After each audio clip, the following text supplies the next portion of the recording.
বাংলাদেশ কৃষি গবেষণা কাউন্সিল মিলনায়তনে বাংলাদেশের চর এলাকায় আধুনিক কৃষি প্রযুক্তির সম্প্রসারণ প্রথম সংশোধিত প্রকল্পের 2025-2026 অর্থ বছরের জাতীয় কর্মশালা অনুষ্ঠিত হয়েছে।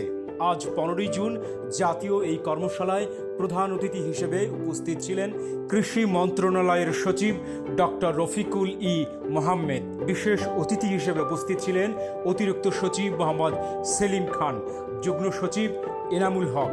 কৃষি সম্প্রসারণ অধিদপ্তরের মহাপরিচালক আব্দুর রহিমের সভাপতিত্বে উক্ত কর্মশালায় 35 জন উপপরিচালক, 121 জন উপজেলা কৃষি অফিসার সহ অতিরিক্ত পরিচালক, বিভিন্ন প্রতিষ্ঠানের বিজ্ঞানী সহ 280 জন অংশগ্রহণ করেন। উক্ত কর্মশালায় প্রকল্প পরিচালক জিয়াউর রহমান 2025-2026 অর্থ বছরে বাংলাদেশের চর এলাকায় বাস্তবায়িত বিভিন্ন কার্যক্রম উপস্থাপন করেন।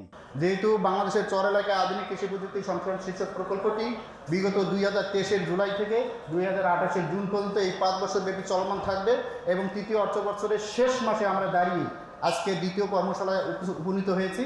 আমাদের যেহেতু এই কর্মকাণ্ড মাত্র 40% কর্মসম্পাদন হয়েছে, 35টি জেলার 121টি উপজেলায় যে আমাদের এই চর প্রকল্পের কর্মকাণ্ড নিহিত আছে, আমরা এর উপর বিশেষ করে আমি আজকের এই প্রকল্প পরিচালক হিসেবে আপনাদেরকে আমার এই চর প্রকল্পের যে ভিডিও ডকুমেন্টারি আমি একটু দেখিয়ে তারপরে আমার মূল কার্যক্রমে আমি যেতে চাচ্ছি।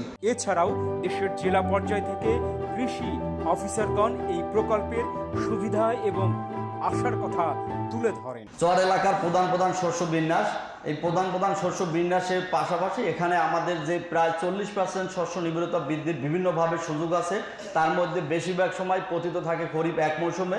সেই খরিফ এক মৌসুমে কোথায় বাড়ানো যায় তার একটা সম্ভাব্যতা আমরা দেখানোর চেষ্টা করেছি। চর অঞ্চলের নানা স্মৃতিকথা এবং এর সম্ভাবনার কথা ব্যক্ত করেন প্রধান অতিথি।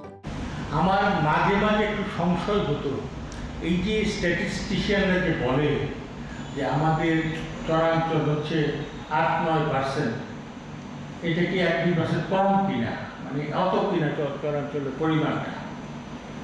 আমার ওই দিনে এই যমুনার চর দেখতে দেখতে আমার মনে হলো এটা হয়তো আরও বেশি। আমি যে এই যে স্ট্যাটিস্টিশিয়ানের অবিশ্বাস করেছি কিছুটা, এটার জন্য আজকে আমি তাদের কাছে ক্ষমা প্রার্থনা করি। মানে এত চর আর চর, তাই আমরা এই 8-9% চরকে ফেলে রেখে পতিত রেখে আমাদের কৃষি অর্থনীতি কিভাবে দাঁড়াবে। কৃষি সম্প্রসারণ অধিদপ্তরের মহাপরিচালক আব্দুর রহিমের সঞ্চালনায় উন্মুক্ত আলোচনায় অংশ নেন চরাঞ্চলের সুবিধাভোগী কৃষক ও উদ্যোক্তাগণ।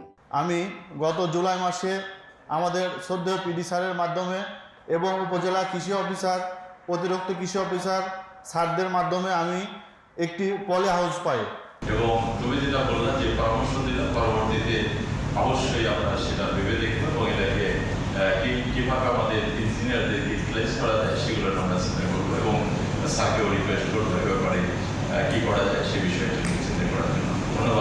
ধন্যবাদ সবাইকে। ধুধু বালুচরের মরুভূমিকে এই প্রকল্পের মাধ্যমে সবুজায়ন করা হয়েছে এবং এই ধারা আরও গতিশীল ও দীর্ঘস্থায়ী করার তাগিদ অনুভব করেন আগত অতিথিরা।